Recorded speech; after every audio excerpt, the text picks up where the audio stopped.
Happy morning guys. இன்றைக்கி நம்ம பார்க்க போகிற வெஹிக்கிள் இட்டியாஸ் டீசல்.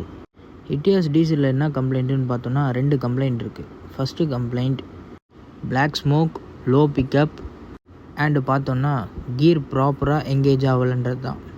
ஃபஸ்ட்டு கம்ப்ளைண்ட்டாக black smoke and pickup drop ஆனதுக்கு என்ன கம்ப்ளைண்ட்டுன்னு பார்த்தோன்னா டர்போ வீக் ஆனதுனால தான். டர்போவில் பார்த்தோன்னா இன்ஜின் ஆயில் இன்லெட் ஆகி அவுட்லெட் ஆகும். அந்த இன்லெட் ஆகி அவுட்லெட் ஆகிற இடம் ப்ராப்பராக இல்லை அப்படின்னா அந்த இன்ஜின் ஆயில் டர்போக்குள்ளே போய் பிளாக் ஸ்மோக்காக வெளியில் வரும். அந்த மாதிரி பேர்ன் ஆகிறதுனால இன்ஜின் ஆயிலும் டிக்ரீஸ் ஆகும். ஸோ நம்ம கஸ்டமர்கிட்ட டர்போ தான் வீக்காக இருக்குன்றதை இன்ஃபார்ம் பண்ணிட்டோம். கஸ்டமர் செகண்ட் ஹேண்ட் மார்க்கெட்டில் குட் கண்டிஷனில் இருக்க யூஸ்டு டர்போவை பை பண்ணி கொண்டு வந்திருந்தாங்க. இந்த 2 டர்போவையும் செக் பண்ணி பார்க்கும்போது வண்டியில் ரிமூவ் பண்ண டர்போவில் இருக்க சென்டர் கோர் ப்ராப்பராக ரொட்டேஷன் ஆகலை. இந்த மாதிரி ப்ராப்பர் ரொட்டேஷன் இல்லைனா கூட பிக்கப் ட்ராபேக் ஆகிறதுக்கு நிறைய சான்சஸ் இருக்குது. ஸோ நம்ம கஸ்டமர் வாங்கிட்டு வந்த டர்போவை செக் பண்ணி பார்த்ததில் சென்டர் கோர் ஃப்ரீயாகவே ரொட்டேஷன் ஆச்சு. ஸோ நம்ம அதை ப்ராப்பராக எல்லாமே செக் பண்ணி ஃபிட் பண்ண ஸ்டார்ட் பண்ணிட்டோம். கஸ்டமர் வாங்கிட்டு வந்த டர்போ பார்த்தோன்னா கேரண்டியோட பர்ச்சேஸ் பண்ணது. எப்போதுமே யூஸ்டு மார்க்கெட்டில் மெட்டீரியல் வாங்கும் போது இந்த மாதிரி கேரண்டியோடு வாங்கினா பெஸ்ட்டு. இந்த வண்டியை பொறுத்தவரை நம்மளுக்கு கிளச்லேயும் ப்ராப்ளம் இருக்கிறதுனால கீர் பாக்ஸையும் ரிமூவ் பண்ணியிருந்தோம். கீர் பாக்ஸ் ரிமூவ் பண்ணதுனால என்ன பெனிஃபிட்னு பார்த்தோன்னா டர்போவும் கிளியராக நம்மளுக்கு விஷன் கிடச்சிது. ஈஸியாகவும் ப்ராப்பராகவும் நம்ம ஃபிக்ஸ் பண்ணிட்டோம்.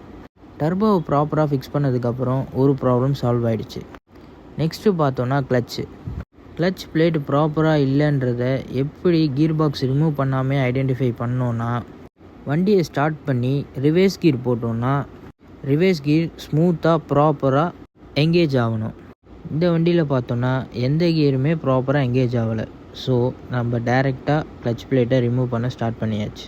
ஸோ எப்பவும் போல் வண்டியை லிஃப்ட் பண்ணிவிட்டு ஃப்ரண்ட்டு டிரைவிங் ஷாஃப்ட் 2மே ரிமூவ் பண்ணிவிட்டு நெக்ஸ்ட்டு கீர் பாக்ஸில் இருக்க கப்ளர் எல்லாம் ரிமூவ் பண்ணி கீர் பாக்ஸ் மவுண்டிங்கும் ரிமூவ் பண்ணி ஃபைனலாக கீர் பாக்ஸையும் இன்ஜின்லேருந்து செப்பரேட் பண்ணதுக்கப்புறம் தான் கிளச் பிளேட் கிட்ட நம்ம ரீச் பண்ண முடியும்.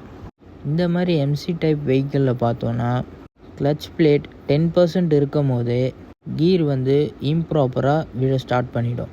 அது ஏன் அந்த மாதிரி கொடுத்துருக்காங்க அப்படின்னா இன்ஜினில் வர ப்ளே வீல் டேமேஜ் ஆகக்கூடாதுன்றதுக்காக.